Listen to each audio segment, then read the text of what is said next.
And hello, fabulous AP students. This is your favorite teacher, Mr. Jacobson. I'm excited to be with you today. Today we're going to talk about the partition of Africa. So, Africa is going to be a pretty popular place in between 1750 and 1900, mainly due to the raw materials that it affords the countries that are industrializing. And we're going to see how the people sort of respond, trying to make sure that they don't kill each other for Africa. So let's begin. So, imperialism in Africa. So Europeans export products like alcohol and guns. They imported natural resources like gold, ivory, and palm oil. Palm oil was really important because it kept the machineries that people were using in factories and in these in heavily industrialized mother countries, trying to keep all those factories running smoothly. So palm oil kept it from rusting, which increases its longevity and its production. Europeans expanded their presence in Africa through better military technology. So we have quinine, which is a medicine that treats the tropical disease of malaria. And we also have steamships that also helped with the exploration of the continent. Don't forget the Maxim gun, which we'll talk just a little bit later on in this video. But quinine is important because as people would try to advance into Africa, they'd get some of these diseases that Africans were susceptible to due to the climate. And so they discovered a cure for malaria called quinine, which was taken from the bark of a cinchona tree. So anyway, this was important because now we have people that could protect themselves from malaria. Therefore, if they got sick, there was medicine where they could continue to keep moving forward and conquering. So we have the Suez Canal in Egypt. So we got some changes happening here as well. So efforts were made to create a shorter transportation time across the oceans, connecting the Red Sea to the Mediterranean Sea through Egypt.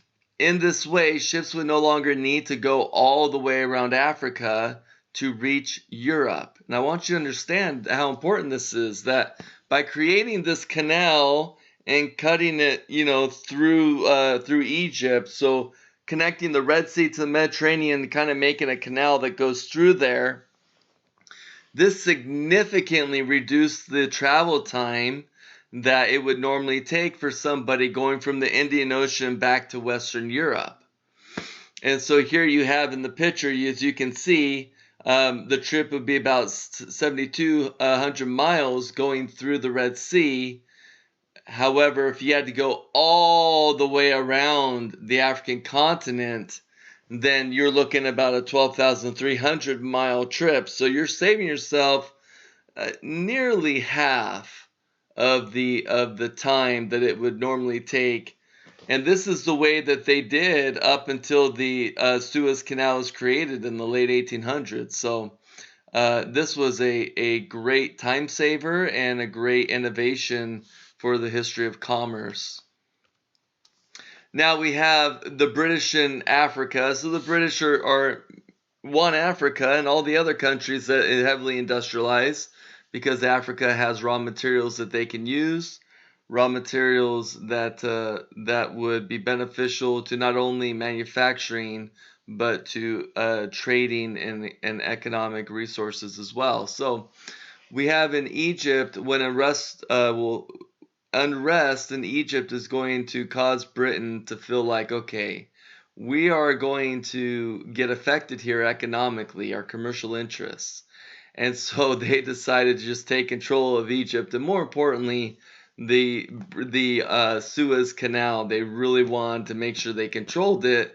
Therefore, they couldn't be stopped at using it because, again, it was such a huge time saver. And if it's a time saver, it's also a money saver. West Africa in Sierra Leone is home for freed people who in the British Empire were enslaved. We have other places like Gambia, Lagos, and the Gold Coast as well, where British are becoming more more influential. South Africa as well will become important. So Europeans, when they realized that Africa would be great for raw materials, they start scrambling for Africa. So we start seeing people in Europe, usually the most powerful as well, they start trying to grab land in Africa, and it's easier to grab land from the coast because the coast you can get, it's easy to get to because they got plenty of ships or whatever.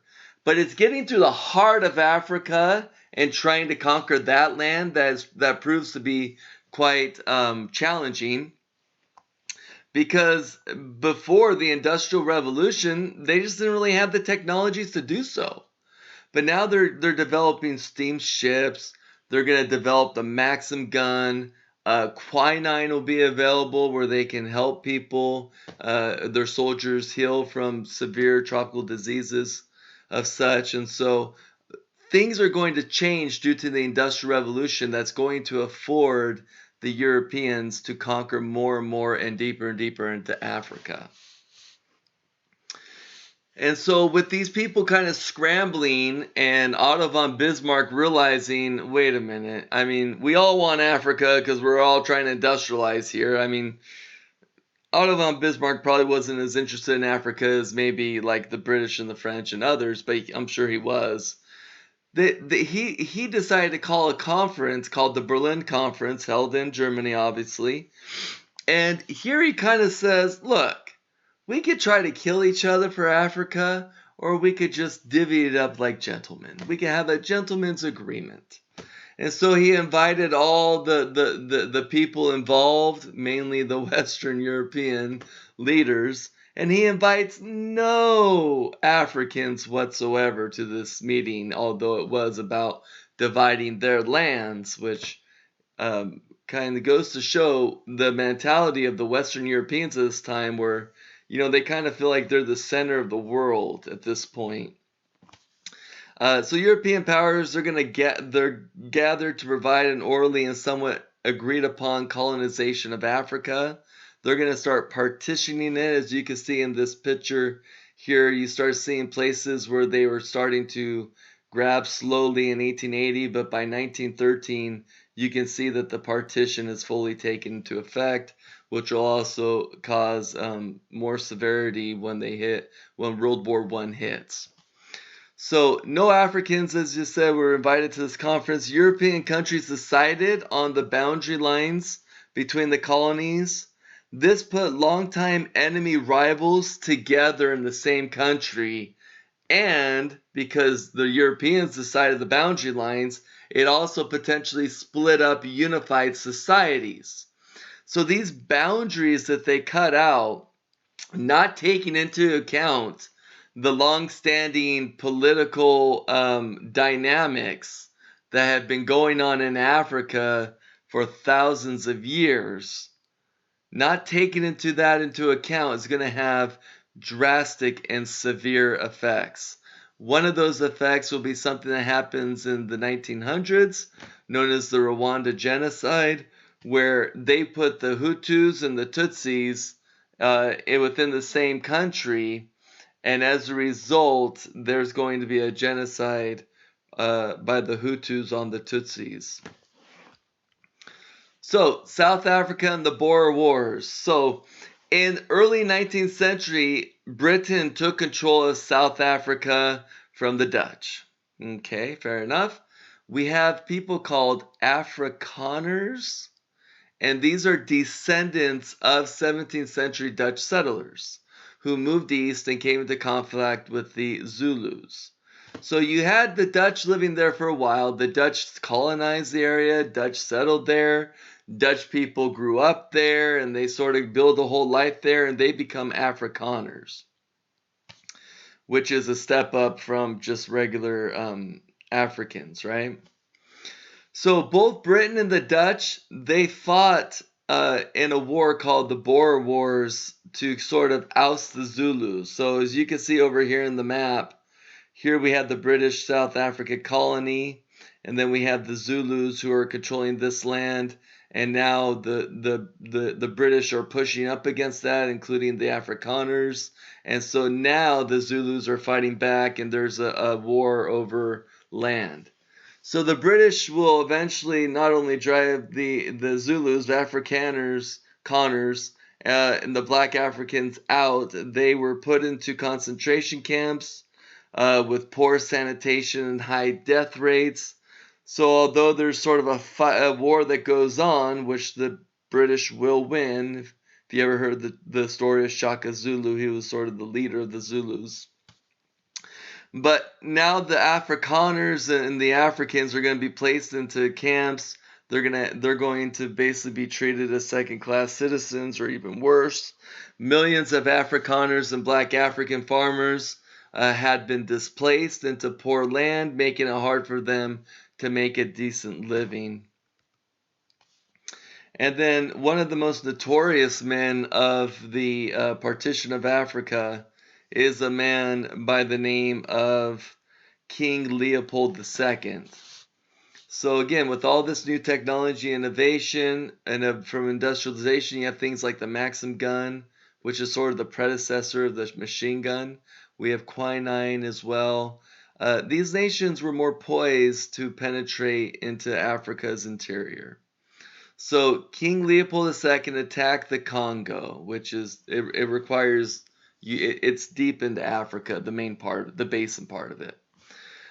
Anyway, so receiving backing from the Belgian government, but owned the colony personally. So he received backing, or he received support from the government of Belgium, but he owns it outright. Now, there were great atrocities because these people weren't treated like they were human beings, really.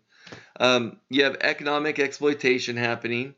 People forced to harvest ivory and rubber.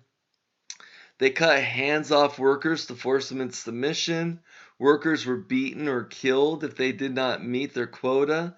Many were worked to death. Workers' spouses were held captive, so the workers would not run away. Around 8 million perished under King Leopold's reign of terror in the Congo. So this individual, he really is quite notorious. And it sounds like he just, again, he just really didn't care. He didn't see the African people as like people. Unfortunately, they're somehow subhuman, which may come from the attitude of all the slavery, African slavery that occurred. But nevertheless, atrocities were made in a great number in Africa by this individual. In 1908, Belgium took control of the Congo as a regular colony, and conditions improved. So anyway, go ahead and write your one-page summary, and we'll discuss this when we get back. Bye.